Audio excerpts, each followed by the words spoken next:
Oizinho, gente, tudo bem com vocês? Eu me chamo Dayana e eu tô postando aqui, gente, esse vídeo. Não tem os melhores ângulos, talvez eu não vou acertar ainda por enquanto olhar a câmera, mas espero que vocês gostem, tá? Quero trazer esse vídeo pra vocês. Não é o primeiro vídeo do meu canal. Eu tinha postado um vídeo há muitos anos atrás por conta de um granuloma que deu no meu nariz e acabei abandonando o canal. E hoje eu tô retornando aqui novamente pra gravar um vídeo pra vocês depois de tantos anos, falando sobre a minha vida. Eu deixei aqui alguma colinha, então assim, se eu acabar olhando pra baixo, é por conta da minha colinha. Esse vídeo aqui é como eu me tornei body pincer. Então, gente, eu sempre gostei de pincer há muito tempo. Eu já tinha pincer desde os meus 12 anos que eu comecei a furar as minhas orelhas. Foram os primeiros contatos que eu tive com perfuração. Depois disso, eu furei primeiro e terceiro furo. Primeiro furo eu furei na farmácia, né? Acho que praticamente todos os contatos do primeiro de perfuração realmente é na farmácia. Então, eu lembro que eu queria o terceiro furo, minha mãe não deixava, eu furei em casa, só que aí ela descobriu, viu e mandou eu furar na farmácia por conta de contaminação. Furei na farmácia, tudo bem, não demorou muito, depois que começou a cicatrizar esse terceiro furo, fui lá e furei o hélix em cima, gente, com espinhos, não façam isso em casa. Ela descobriu novamente, eu fui lá e perfurei na farmácia, perfurei os dois lados, mas só esse lado que vingou. Enfim, acabei me tornando, e eu nunca, gente, ignore barulhos externos, tá? Porque eu tô gravando no estúdio, no meu estúdio ele é ao lado do quarto do meu pai. Também tô sem microfone, então pode dar alguns ruídos. E assim, continuando. Então, eu sempre fui muito ligada com pinça, sempre depois perfurei o umbigo, meu umbigo rasgou. Eu disse que tem bastante barulho. E assim, eu fui crescendo sempre colocando pinça, mas não era algo que eu pensava que eu ia trabalhar um dia. Me formei, eu sempre trabalhei na área da beleza, cabelo, pele, unhas, maquiagem. E entrei na faculdade, né? Acabei me formando em educação física, eu sou formada em educação física. Hoje eu não estou exercendo, eu ainda trabalho de CLT em outro horário, eu ainda não larguei. Só que eu trabalho no horário da tarde, metade da tarde, com a noite no shopping. Então eu consigo atender as minhas clientes por um horário que eu tenho um pouco mais flexível por conta do CLT. Então eu consigo atender.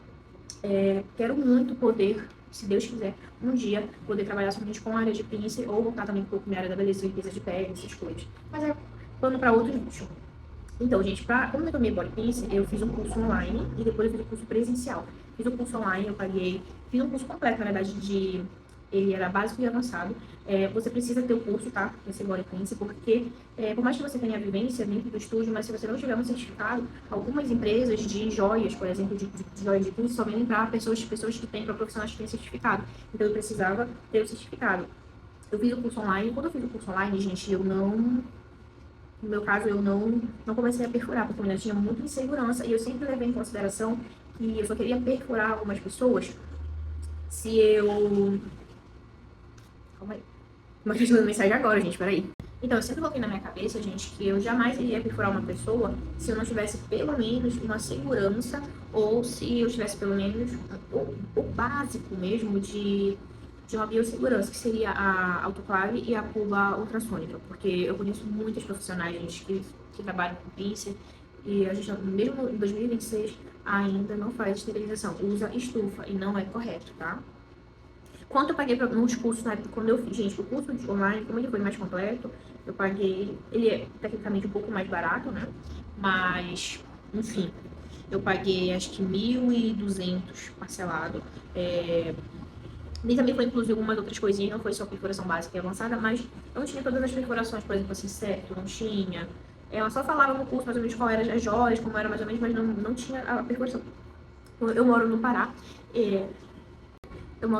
gente, então aqui a gente praticamente quase não tem muito curso de body pince, a não ser que eu vá para a capital. E eu não tava conseguindo achar, gente, uma pessoa que me desse aula de body pince, né, presencial. Então eu fui para São Paulo, que onde eu fiz o meu curso presencial, eu fiz com a Fernanda em São Caetano, maravilhosa.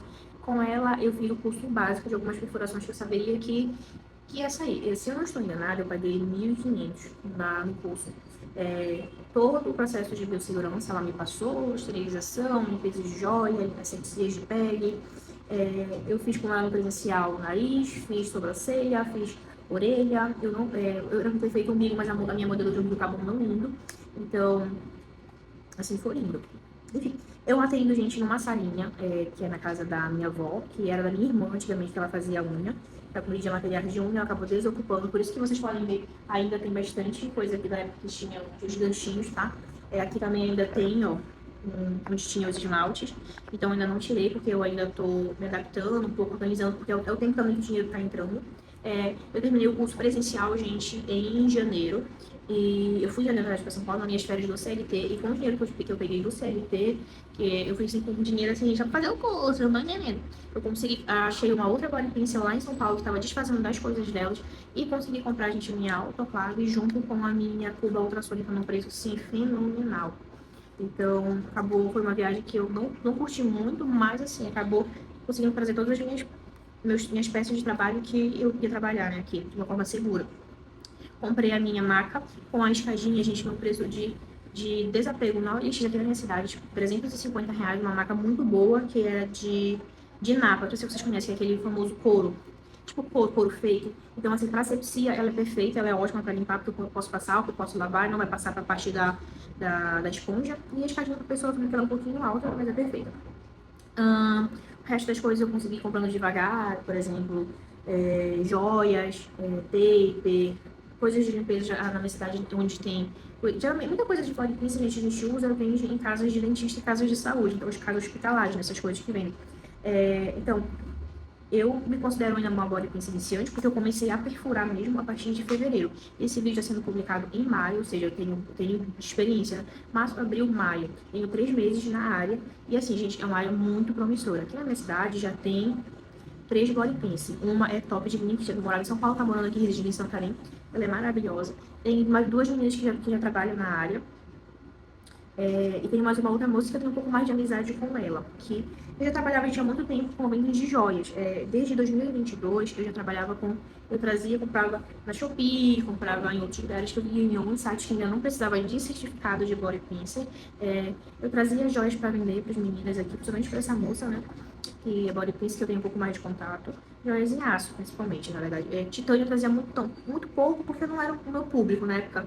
Então, assim, eu já era muito conhecida desde 2022 por vender piercing. Então, sempre eu precisava de uma joia de nariz, uma joia de umbigo. Só que eu nunca levei a sério. Era algo assim que eu comprava o material, vendia, mas nunca pensei. Quando foi de 2024 para 2020, na verdade, mais em 2025, eu comecei a ter uma procura muito grande. As meninas queriam que eu perfurasse. Comecei a ter uma procura para perfuração. E assim, até então não era minha vontade de fazer perfuração. E eu comecei a indicar essa outra moça que eu tinha um pouco mais de contato com ela. E depois de um tempo eu parei pra pensar. Por que eu vou indicar uma pessoa se eu posso fazer e ganhar 100% ali no que eu tô fazendo? Tenho todo cuidado com a experiência que eu tenho. Foi então que eu decidi fazer o curso. Fiz o curso e hoje eu já atendi bastante gente. Olha assim, eu fico até surpresa. Por que eu sei quantas pessoas mais ou menos eu já atendi? Eu atendi quase 100 pessoas. Na verdade não foi 100 pessoas, eu já fiz quase 100 furos. Por conta da minha caixinha de agulha americana. Ela vem sem agulhas. E, assim, algumas perfurações eu uso catéter, ou seja, eu tenho uma caixinha de agulha americana quase acabando, deve ter em torno de umas 25 agulhas ainda. Então, fora as pessoas que eu já perfurei com catéter, que algumas perfurações eu preciso fazer, eu acho melhor com catéter, eu tenho quase 100 furinhos por aí distribuídos, gente. E eu vou falar pra vocês que é algo que você acaba trabalhando de uma forma que você ganha um dinheiro melhor do que você está trabalhando no CLT, não vou mentir pra vocês. Hoje, o meu maior ganho com sendo body piercing foi R$ 800 em um dia, gente. Só pra vocês terem uma noção, é R$ 55 um dia trabalhado de CLT. Eu ganhei o meu dia mais promissor vendendo, atendendo. Eu não atendo horário direto, eu atendo, tipo assim, das 9 da manhã às 4 horas da tarde, 3 horas da tarde, porque eu entro no trabalho 4h30, 5 horas, e saio só 10 horas da noite. Então, assim, R$ 800 em um dia, pra mim foi algo assim surpreendente. Claro que eu ainda tô pagando várias coisas, porque algumas coisas eu fiz um empréstimo pra poder trazer meu material, né? Então, assim, só termino de pagar as minhas contas mesmo do estúdio a partir de dezembro. Claro, tem também que ajeitar ele, o estúdio, né? Eu sempre falo pras meninas quando venho aqui, sinta-se à vontade, gente, eu ainda tô ajeitando, e realmente ainda estou ajeitando o estúdio para. Porque assim, é muito legal quando você entra num local que tá bem organizado, bem bonito e tudo mais. Só que assim, gente, eu ainda tenho outras coisinhas, né? Como eu tô falando pra vocês, que eu ainda tô pagando, querendo ou não, uma autoclave que eu comprei uma autoclave da Mora. E a minha Cristófoli, a minha cuba ultrassônica é de uma marca muito boa, profissional. Então, assim, além do meu dia das minhas férias, eu tive que fazer um empréstimo para poder pagar essas coisas e para trazer também em São Paulo. Eu queria trazer junto na minha mala, né? Então, é basicamente isso, gente. Eu espero que esse vídeo ficou um pouco longo, mas é um pouco da minha história. Eu vou trazer mais vídeos pra vocês, espero que vocês gostem. E é isso. Me sigam na rede social, caso vocês queiram. O meu arroba do Instagram pessoal é esse, o do meu profissional é esse. E sejam bem-vindos.